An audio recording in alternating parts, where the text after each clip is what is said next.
Irmãos, você sabe quando você quer uma cópia de um documento, você tem que levar isso no cartório e lá então você pega a segunda via e aquilo ele tem que ter um selo de autenticidade para dizer que é a cópia original do documento.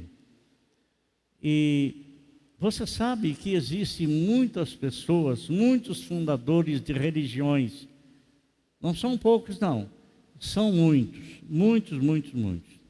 E muitas dessas pessoas, fundadores de religiões, eles as fundaram segundo pensamento filosófico, segundo estudos que fizeram, que tiveram, e muitos dessas religiões, ela tende a levar a pessoa a acreditar na vida após a morte.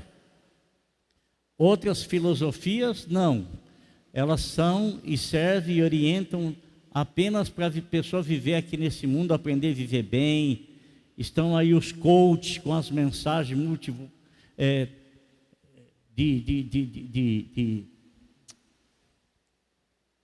oh meu Deus, fugiu o nome aqui. Mensagem motivacional, né? E tudo para a pessoa aprender a viver melhor, viver bem aqui nessa terra, tudo. E aqueles que fundaram religiões falando da vida após a morte, eles não tiveram as palavras deles autenticadas, isso é, não tiveram ela com o selo da verdade. E por que não tiveram o selo da verdade? Porque para aquilo ser verdade, aquilo que elas disseram, fundadores de religiões, elas teriam que ter passado, teriam que ter alcançado aquilo que elas prometeram, aquilo que elas falaram. Mas nenhuma delas teve o poder e a capacidade de fazer isso. E por que não? Porque é muito simples. A palavra de Deus diz assim: todos pecaram. E a pessoa que é um pecador, ele não pode, ainda que ele venha falar de vida eterna, um fundador de religião, mas ele não tem condições de autenticar, porque o salário do pecado é a morte, e todos eles morreram, nenhum deles vivo está, nenhum deles. Por quê? Porque a mensagem da vida eterna não é uma mensagem terrena e não é uma mensagem fundada por um homem terreno. A mensagem da vida eterna, ela tem que ter a autenticação, e a autenticação é a ressurreição daquela pessoa que falou, que prometeu a vida eterna. E você sabe, irmão, pelo conhecimento que você tem da palavra de Deus, que desde o Velho Testamento, o Senhor Deus, Ele trouxe gradativamente a revelação da vontade dEle, do querer dEle, do projeto dEle, do plano dEle, que foi realizado, que foi elaborado antes da fundação do mundo. E esse plano ele foi sendo desenvolvido, não foi uma coisa projetada de imediato e de imediato cumprido, mas houve períodos, épocas, eras, tempos, para que Deus então viesse trazendo uma revelação, e essa revelação ela foi sendo clareada com o passar do tempo e com as profecias que foram uma completando a outra, até nós chegarmos na pessoa de nosso Senhor e Salvador Jesus Cristo. E a mensagem que o Senhor Jesus Cristo pregava era essa: arrependei-vos, porque é chegado a vós o reino dos céus. Então, a vida eterna não é do reino terreno. A vida eterna é do reino celestial. É de lá. E nosso Senhor Jesus Cristo, amado irmão, tudo que Ele passou, tudo que sucedeu na vida dEle, tudo que Ele se propôs a fazer na eternidade e aqui na terra, Ele veio realizar, tudo, todos os pormenores, tudo, ele cumpriu exatamente à risca tudo quanto estava falando dele. Muito embora, amado, tem muitas coisas que às vezes nós não entendemos, não compreendemos na palavra de Deus. Por que que às vezes nós não entendemos, não compreendemos? Porque quando nós estamos vivendo uma situação, um momento, e a gente está buscando a vontade de Deus, o querer de Deus, a manifestação de Deus, e a gente às vezes está passando por uma situação que a gente busca Deus, a gente fica imaginando que Deus vai se manifestar dessa maneira, desse jeito, a gente fica pensando assim, a gente fica achando assim. Mas sabe o que a Bíblia fala? Que os nossos pensamentos não são os pensamentos de Deus. E que os pensamentos de Deus estão muito além, muito acima dos nossos pensamentos. E nós, com a nossa mente finita, nós não conseguimos captar a mensagem de Deus e da maneira como Ele vai agir. Por que que nós não podemos captar? Porque a Bíblia fala que o Espírito Santo, Deus prescruta todas as coisas, mas não eu e nem você. A Bíblia fala que o Espírito Santo, Deus, Ele sonda todas as coisas, Ele sabe todas as coisas, Ele vê todas as coisas, Ele ouve todas as coisas, Ele sabe o pensamento de todos, mas nós não. Então, às vezes, na maioria das vezes, quando nós estamos precisando de alguma coisa, ou quando nós lemos alguma coisa na palavra de Deus que nós não entendemos, não compreendemos, às vezes nós temos e buscamos idealizar aquilo, buscamos pensar, buscamos analisar da maneira como aquilo que está escrito vai se cumprir.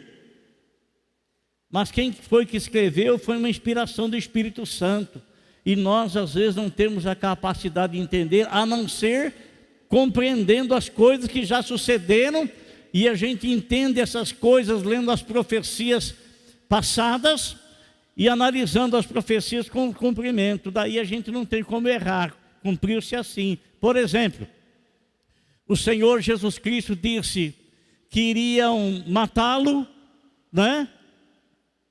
Destruir esse templo, depois de 3 dias eu reerguerei. Todos eles estavam achando que Jesus estava falando do templo de Jerusalém. Mas Jesus não estava falando do templo de Jerusalém, Jesus estava falando do próprio corpo dele. Hoje eu entendo, mas se eu estivesse junto com as pessoas que ouviram-no falar naquela época, eu jamais iria entender. Eu ia pensar que ele estava falando do templo foi feito, da alvenaria que foi construído. Essa seria a minha interpretação, assim como foi a interpretação de muita gente, e assim usaram isso para acusar o Senhor Jesus Cristo, que ele haveria de destruir o templo lá, mas não era isso que ele estava querendo dizer.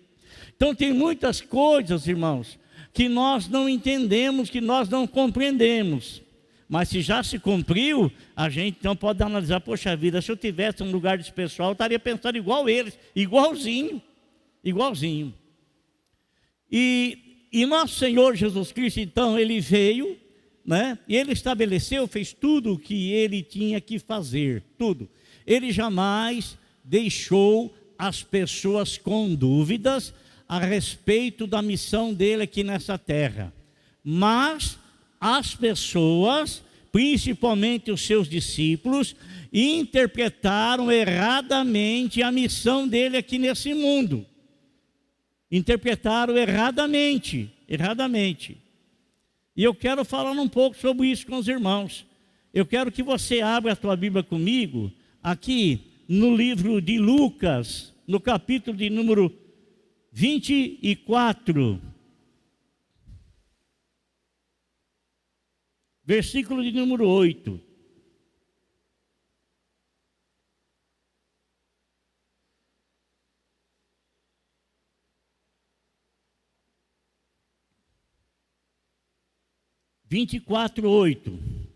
É um versículo bem curtinho, mas nós vamos usar o contexto para falar com os irmãos, para trazer mensagem aos irmãos. Está escrito assim: então se lembraram das palavras de Jesus. Mateus, Marcos, Lucas, terceiro evangelho. Mateus, Marcos, Lucas, 24. 4:8. Está escrito: então se lembraram das palavras de Jesus. Então se lembraram. Isso me faz entender que para você lembrar-se de alguma coisa, você tem que ter visto ou ouvido. Eu não posso lembrar do Fred se eu nunca o conheci. Eu não posso lembrar de uma coisa que eu nunca li. Eu só posso lembrar daquilo que eu ouvi, daquilo que eu vi. Aí eu posso lembrar, caso contrário, não. Nosso Senhor, incansavelmente, irmãos, incansavelmente, Ele não queria ser mal interpretado pelos discípulos, pelos apóstolos. Mas os discípulos, eles tinham uma coisa na mente deles, que o Messias viria. Eles não tinham dúvida de que Jesus Cristo era o Messias prometido. Por que eles não tinham dúvidas? Porque o próprio Pedro declarou isso, num questionamento que o Senhor Jesus Cristo fez. Escuta, o que é que o povo aí de fora diz que eu sou? E aí eles começaram a falar, diz que o Senhor é isso, que o Senhor é aquele lá, que o Senhor é Jeremias, que o Senhor é João Batista, que o Senhor é um profeta e tal. E vocês que têm andado comigo, vocês que têm me ouvido, vocês que têm andado passo a passo comigo e têm visto as coisas que eu faço. Como se Jesus estivesse perguntando isso. Vocês, para vocês, quem eu sou para vocês? Aí Pedro, então, ele declara quem Jesus Cristo era. Tu és o Cristo, o Filho do Deus Altíssimo. Até porque Pedro, meus irmãos, ele teve essa revelação dada por Deus lá no Monte da Transfiguração, quando ele viu Jesus se transfigurar diante dele.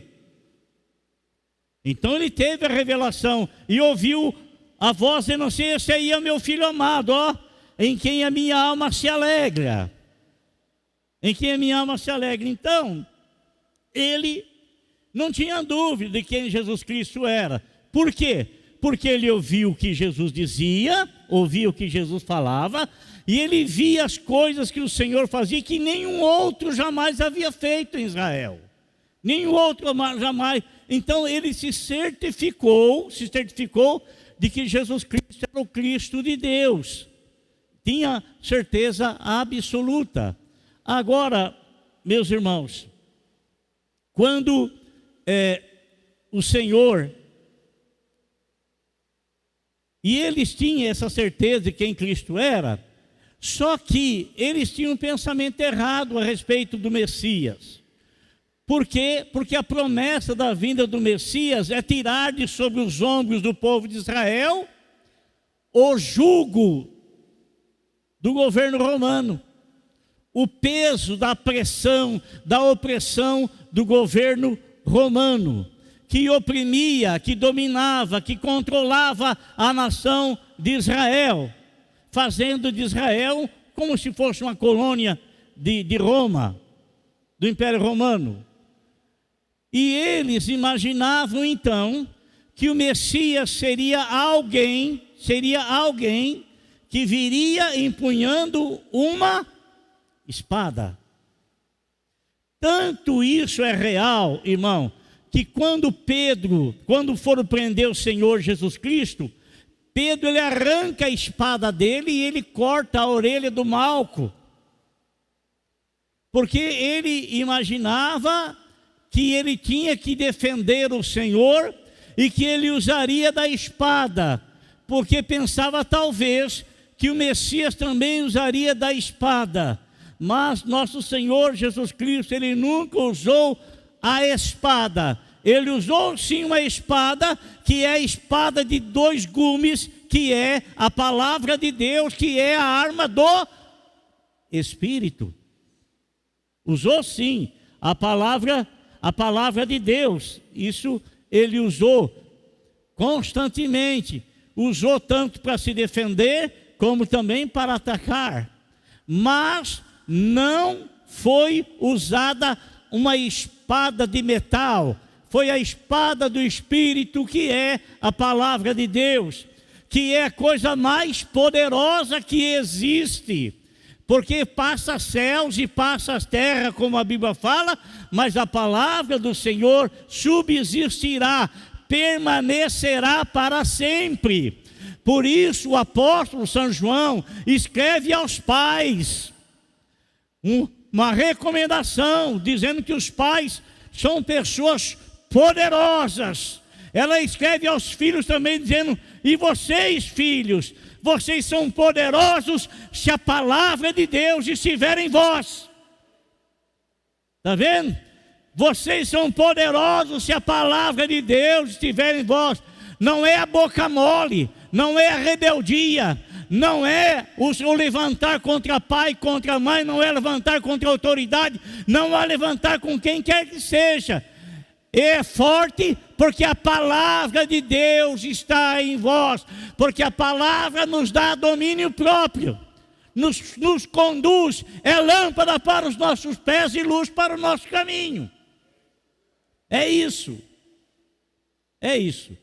Então, irmãos, eles imaginavam que o Cristo de Deus viria empunhando uma espada, ia matar todos os inimigos de Israel, iria dominar e libertar Israel. Eles estavam pensando totalmente errado. E sabe, querido, que às vezes a gente pensa assim também? Sabe? Às vezes, amado irmão, nós ficamos tão indignados com determinadas coisas, ficamos tão indignados com determinadas situações, que a gente gostaria que Deus derramasse fogo e enxofre logo, que Deus viesse e consumisse toda a carne, que Deus viesse e passasse a navalha em todo mundo, por causa das ofensas que lhe fazem, por causa da provocação que fazem a ele. Mas Deus, Ele nunca age na nossa ira, até porque na ira do homem não opera a justiça de Deus. Na ira do homem, então Deus não age na ira do homem, Ele age na plena justiça. E a plena justiça só Ele é que tem, só Ele que sabe como agir, e só Ele é que age. Plena justiça, isso é, não deve nada para cá e nem deve nada para lá.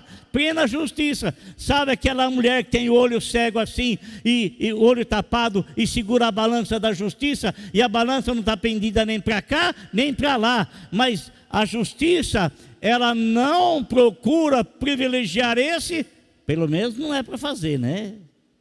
E nem aquele. Não tem, né? Justo. E o justo juízo só Deus é quem tem.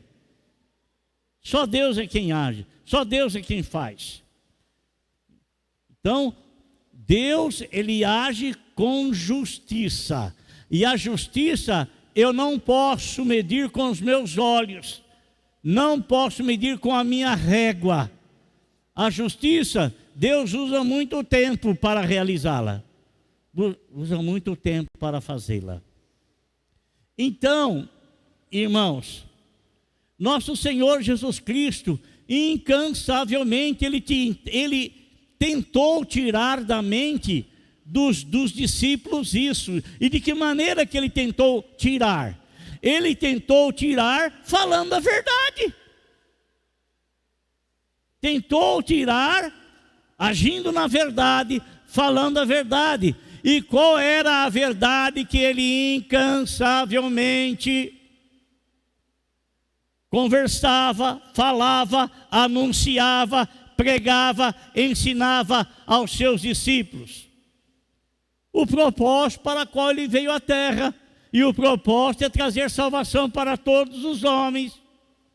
Mas, para cumprir o propósito de salvar o homem, ele que pagar o preço pelo homem, porque o homem pecado, imundo, sujo, não conseguia absolutamente nenhum acesso a Deus. Então o próprio Deus se fez homem na sua justiça, se fez homem santo, puro, imaculado, e veio aqui então para pagar o preço que aquele cara não podia pagar, que esse cara não podia pagar, que você não podia pagar, que a senhora não podia, que o senhor não podia, que o menino não podia, que a menina não podia, que o jovem não podia, que o adolescente não podia.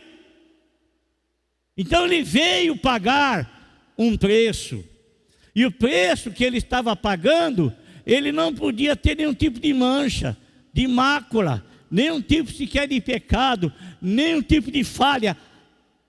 Imaculado. Consequentemente, não merecendo ser morto, porque ele não desfez, ele não quebrou nenhum tipo de mandamento de Deus que viesse a ser pago pela morte. Não. Não. Não. Você pensa que foi fácil ele carregar os meus pecados? Você pensa que foi fácil ele carregar os seus pecados? Ah, mas eu sou tão bonzinho, eu não bebo, eu não fumo, não faço isso, não faço aquilo, não faço aquilo outro. Ah, tenta te salvar por isso então. Tenta te salvar por isso então. Jamais irá conseguir. Não tem como. Não tem jeito. Não tem cabimento. Não tem. Não tem. Mas ele então falava, irmãos, ele falava para os seus discípulos: olhe uma coisa, preste atenção. Preste atenção. Está chegando o fim dos meus dias. É interessante que o próprio Pedro, que o próprio Paulo também estavam bem cientes, irmão Ricardo, irmã Nice, estavam bem cientes de que os dias deles também estavam se encerrando. Paulo até disse assim: olha, combati o bom combate, acabei a carreira e guardei a fé, e eu estou percebendo que já estou sendo oferecendo de libação ao Senhor. O apóstolo São Pedro também disse, numa das suas cartas, que ele já estava no fim da carreira. O fim da carreira que eu vou ter, o fim da carreira que nós iremos ter. E o fim da carreira não pode ser o fim da nossa fé. Podemos encerrar a carreira, mas a fé que nos gera a salvação, nós não podemos deixá-la, não podemos perdê-la, não podemos deixar de crer, de acreditar em tudo que vivemos, em tudo que aprendemos, em tudo que o Senhor nos fez. Então, o que acontece? O Senhor quer que eles saibam da verdade. E o Senhor então declara isso para eles. Declara isso para eles. Vou ser entregue, hein? Eu vou ser entregue nas mãos dos malfeitores. Vou ser entregue nas mãos dos malfeitores. Ele dizia que iria ser entregue, e isso era inevitável. Pedro, não adianta você querer usar a espada, isso é inevitável. Não adianta. Não adianta você querer me defender. Não adianta. Não adianta você querer me proteger. Não adianta. Não adianta. O que eu vou passar, eu tenho que passar. O que eu vou enfrentar, eu vou enfrentar. E eu não vou enfrentar por causa dos meus próprios erros, das minhas próprias falhas, dos meus próprios pecados. Eu vou ter que passar por isso por causa de vocês. Por causa de vocês. Vou ter que passar por isso por causa de vocês. Diga assim: por causa de mim. Diga de novo: por minha causa. Por minha causa. Está entendendo? Por minha causa. Então, não adianta você querer me defender. Não adianta. Você querer me defender, a única coisa que você tem que fazer é aceitar o que eu vou fazer. Aceitar o que eu vou fazer. Quando ele está falando isso com seus discípulos: olha, vão me fazer isso comigo, eu vou me entregar para eles, eles vão me prender, vão me açoitar, vão me arrebentar, vão me crucificar, vão me matar. Mas guarde uma coisa: ao terceiro dia, derrubar esse templo, e eu em 3 dias vou reerguê-lo. Amém? Derrubar esse templo, e em 3 dias eu vou reerguê-lo.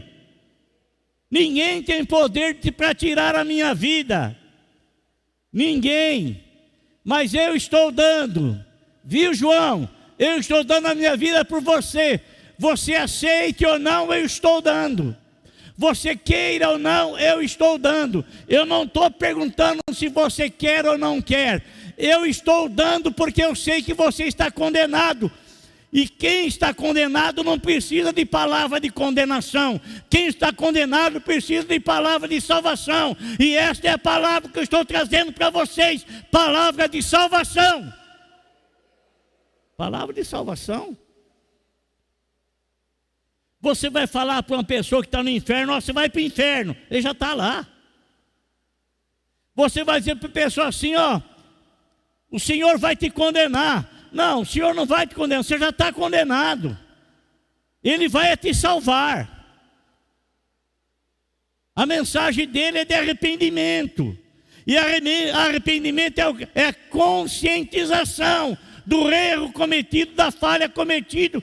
E é voltar-se a não praticar mais, tomar um novo rumo, tomar um novo caminho.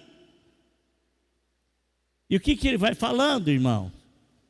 E ele vai então, irmão Suede, alertando os irmãos, alertando a mim, alertando a você. Escuta aqui, amigo, escuta aqui.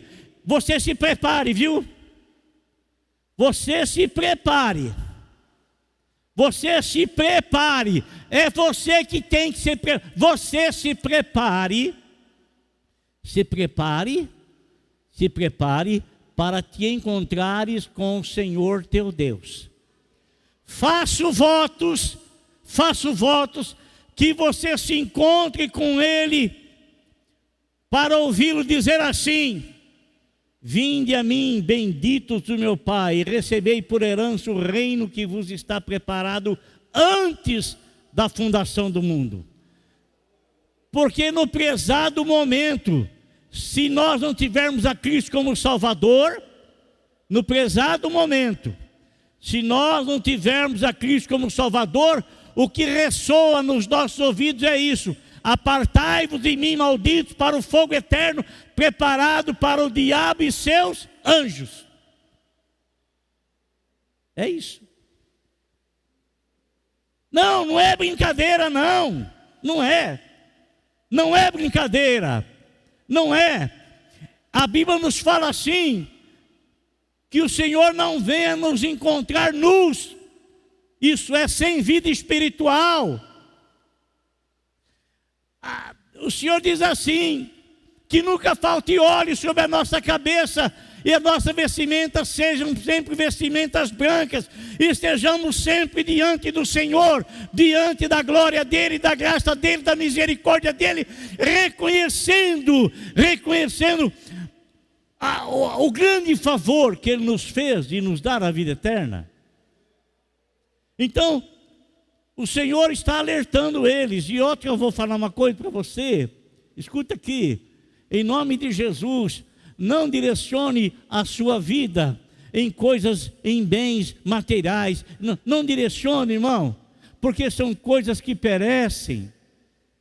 Ora, se você conquistou, louvado seja Deus, glória a Deus, glória a Deus, mas não ponha o teu coração nisso.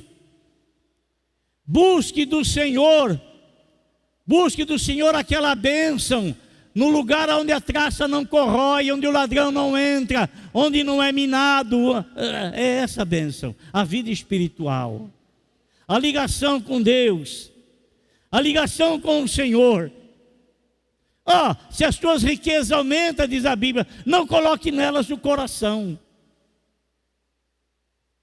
Não coloque nelas o coração. Então, ele está falando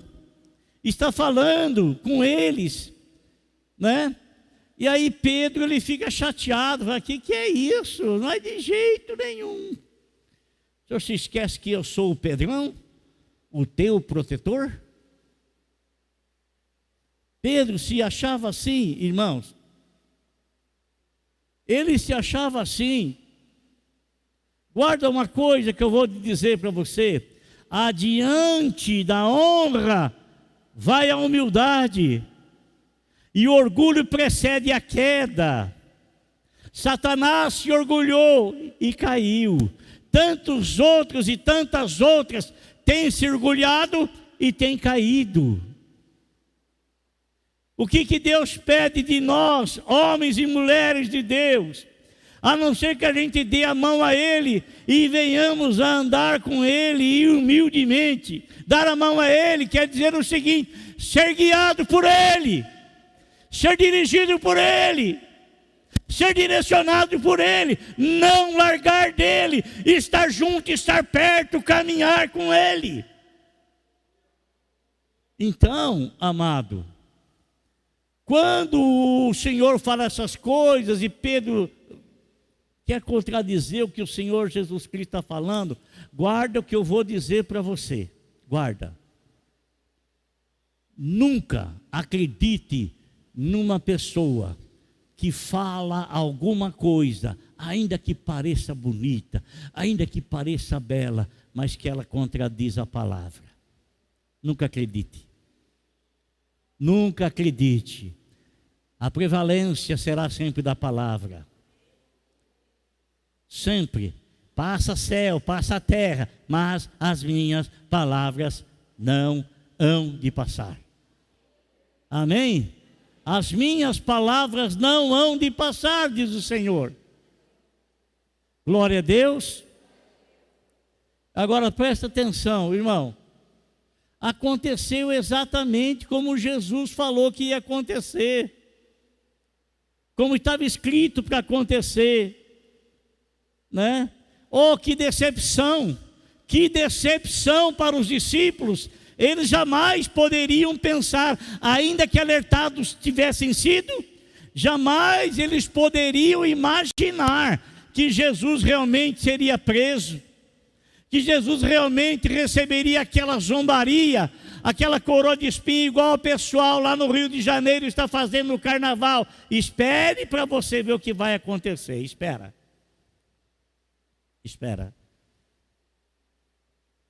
A zombaria com o Senhor, ou do Senhor, espera para acontecer. E por favor, irmão, não ligue sua televisão para acompanhar carnaval, viu? Não ligue.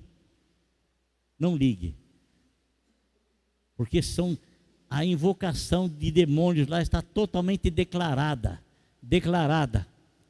E a hora que você ligar, você vai estar dando legalidade para aquilo que está acontecendo lá, entrar também na tua casa, na tua residência. Você não precisa disso. Nós não precisamos disso. Nós já temos tudo o que é necessário. Temos o pão da vida. Temos a água viva. Temos o pastor supremo. Temos o Senhor que cuida de nós. Temos o Senhor que a força dele é a nossa alegria. Temos tudo nele. Então, quando é dito isso, o Senhor foi preso, tudo lá. O Zé de Arimateia, conhece o Zé de Arimateia? Conhece? O José de Arimateia, né? Ele e outro irmão lá, o Nicodemos, né? Foram lá, os senadores da república lá, tiraram o corpo de Jesus, sepultaram no sepulcro de José de Arimateia. E lá, irmãos, chega no terceiro dia de manhã. Você está com a Bíblia aberta aí no capítulo 24 de Lucas?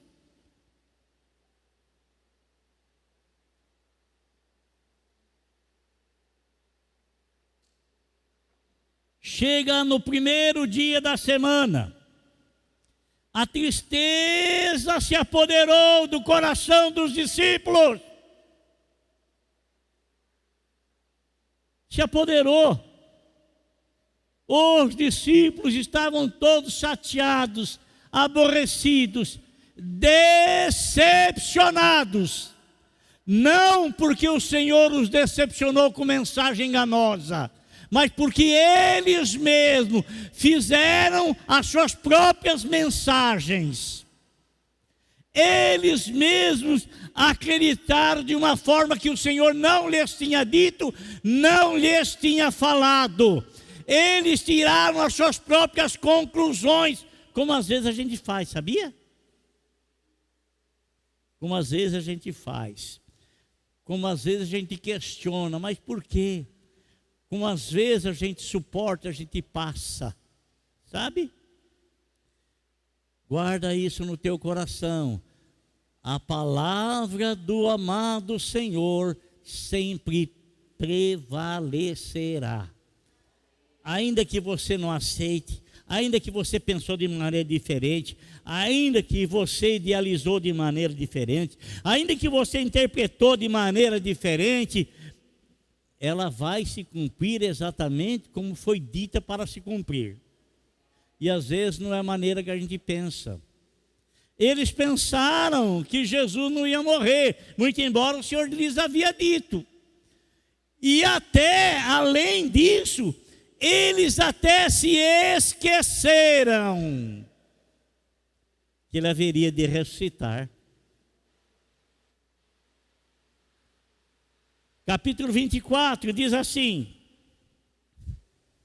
no primeiro dia da semana, de manhã bem cedo, as mulheres levaram ao sepulcro as especiarias aromáticas que haviam preparado.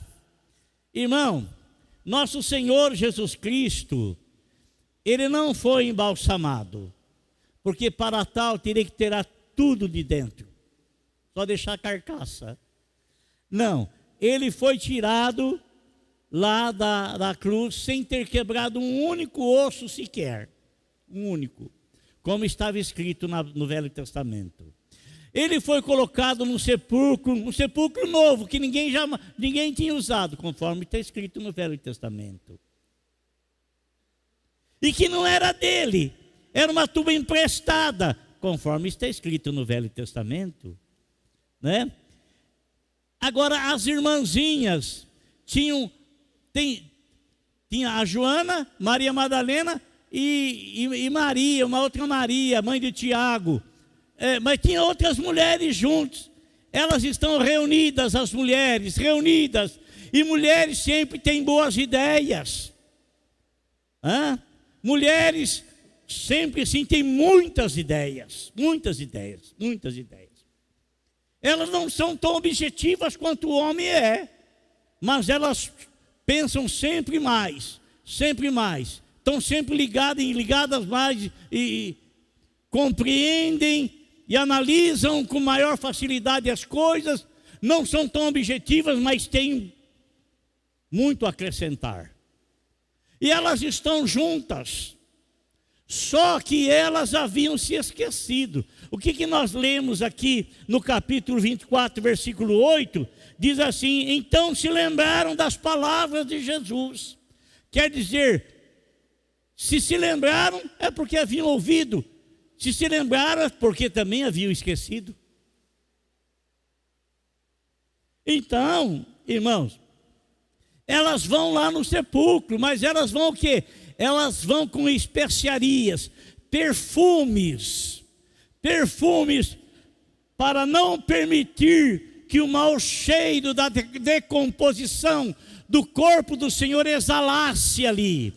Mas a Bíblia fala, amados irmãos, que o Senhor não iria permitir que o corpo de Jesus entrasse em decomposição, mas que iria ressuscitá-lo incorruptível.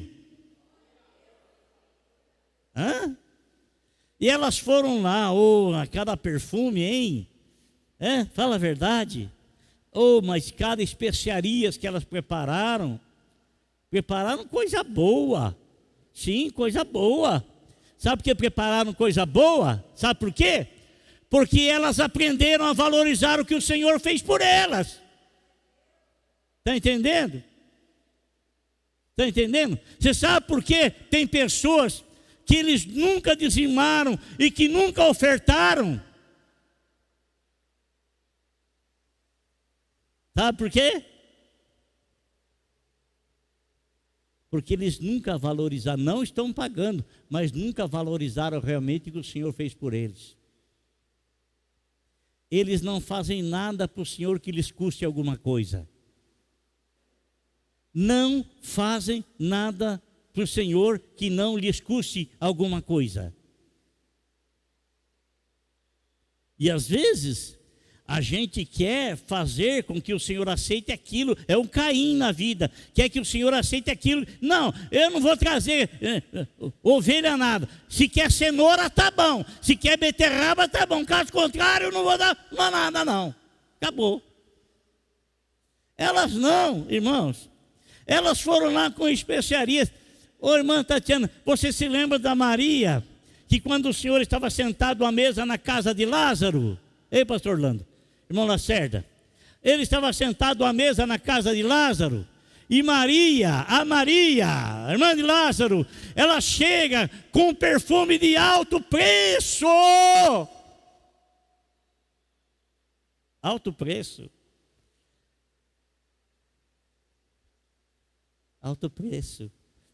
E ela despeja com prazer sobre o Senhor.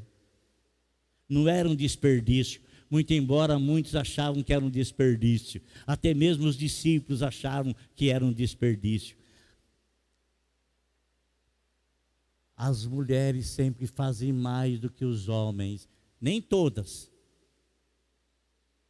mas sempre fazem mais.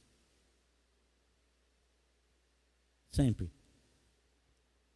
E aí, amado irmão, elas vão lá, irmã Sônia, elas vão lá com as especiarias, vão com o coração partido, arrebentado. Vão lá, porque elas vão lá na certeza de que irão encontrar Jesus Cristo lá morto. E elas querem derrubar o perfume, derramar o perfume sobre ele, para que o cheiro do perfume abafe, talvez, o mau cheiro do corpo em decomposição. Que surpresa! Que surpresa, irmãos! De madrugada, quando o galo canta, Maria levanta em busca do Senhor. De madrugada, quando o galo canta, Maria levanta em busca do Senhor. Chegando lá, o anjo lhe anunciou, ele não está aqui. Chegando lá, o anjo anunciou, ele não está aqui, ele já ressuscitou. Irmã Cristiane, chegaram lá as moças, as irmãs, chegaram lá, não encontraram o homem lá. Aleluia! Você não vai encontrá-lo pregado numa cruz, porque ele não está lá mais não. Você não vai encontrá-lo, amado irmão, sofrendo, carregando uma cruz, porque ele já o fez. Você não vai encontrá-lo lá no sepulcro, porque ele já não está mais lá não. A cruz está vazia, o sepulcro está vazio, mas o trono está ocupado. Ele ascendeu aos céus, está à direita de Deus. Amém? Ascendeu aos céus e está à direita de Deus. E o que aconteceu? Elas chegam lá, elas olham, cadê? De repente, irmão, 2 varões com vestes resplandecentes, a Bíblia fala como o sol. Como o sol. Resplandecente como o sol. Está escrito aqui, ó. Encontraram removida a pedra do sepulcro, mas quando entraram, não encontraram o corpo do Senhor Jesus, ficaram perplexos, sem saber o que fazer.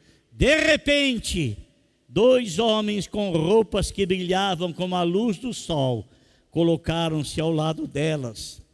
Amedrontadas, as mulheres baixaram o rosto para o chão, e os homens lhes disseram: Por que vocês estão procurando entre os mortos aquele que vive? Irmão, o meu Deus, o teu Deus, Ele não está morto. Ele falou da vida eterna e Ele ressuscitou, autenticando essa verdade. Autenticando essa verdade. Autenticou todo o documento do Velho Testamento que falava sobre a sua ressurreição.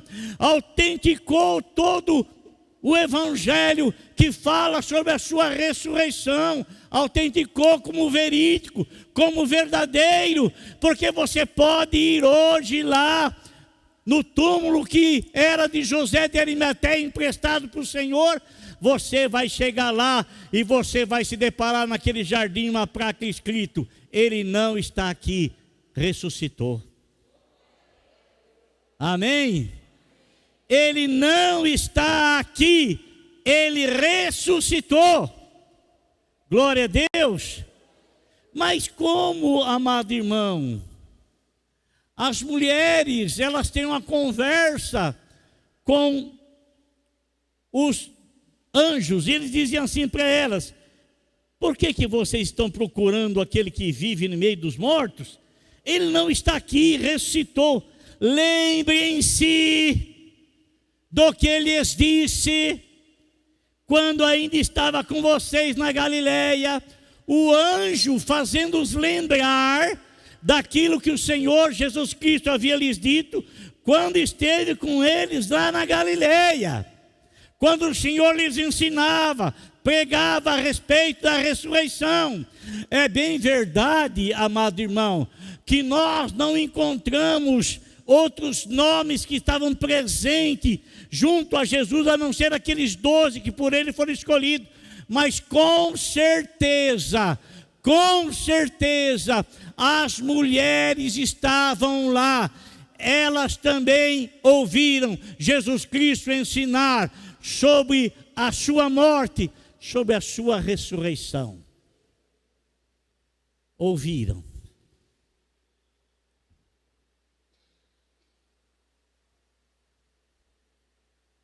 Ouviram. Amém?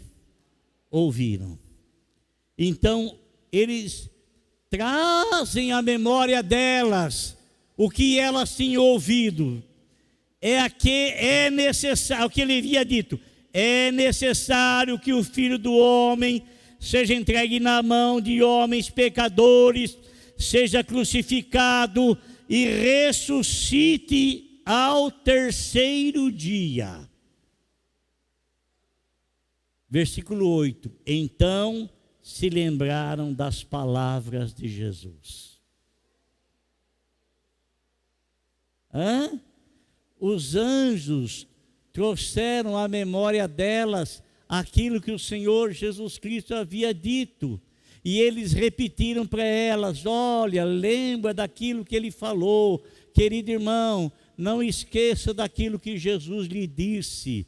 Não esqueça daquilo que está escrito na palavra de Deus, principalmente nas horas de provações, de dificuldade, de luta, de temor, de enfermidade, de doença, de coisas contrárias que acontecem na vida e que às vezes nós temos a maior facilidade em esquecer as promessas do Senhor. Mas não se esqueça, para você que está sedento, Ele é a água da vida. Para você que tem fome, Ele é o pão da vida. Para você que está passando por alguma dificuldade, Ele é o nosso pastor. Para você que está vivendo uma causa, Ele é o teu advogado. Para você que é o réu, Ele já é o teu juiz. Para você, amado irmão, Ele se apresenta conforme a necessidade que você tem. Então não se esqueça da palavra dEle. Não se esqueça. Porque se você se esquecer, o Senhor vai me fazer, vai fazer com que eu te lembre. Se eu esquecer, o Senhor vai fazer com que você me lembre. Amém? Glória a Deus. Então, não se esqueça da palavra que o Senhor tem dito. Estou convosco todos os dias. Palavra essa que ele só pôde falar após a sua ressurreição, não antes no corpo que ele estava sujeito, um corpo que não poderia estar em vários lugares ao mesmo tempo. Mas a hora que ressuscitou, foi a hora que ele disse: eu vou estar com vocês para sempre, porque o corpo dele não está mais sujeito ao tempo, o corpo dele é eterno. Então, ele está conosco todas as horas, todos os dias, todos os momentos. Não se esqueça da palavra dele. Ele é o centro do universo. Ele é aquele que dividiu a história em duas, antes de Cristo e depois de Cristo. Ele é o Senhor absoluto de tudo e de todos. Amém? Deus abençoe você em nome de Jesus.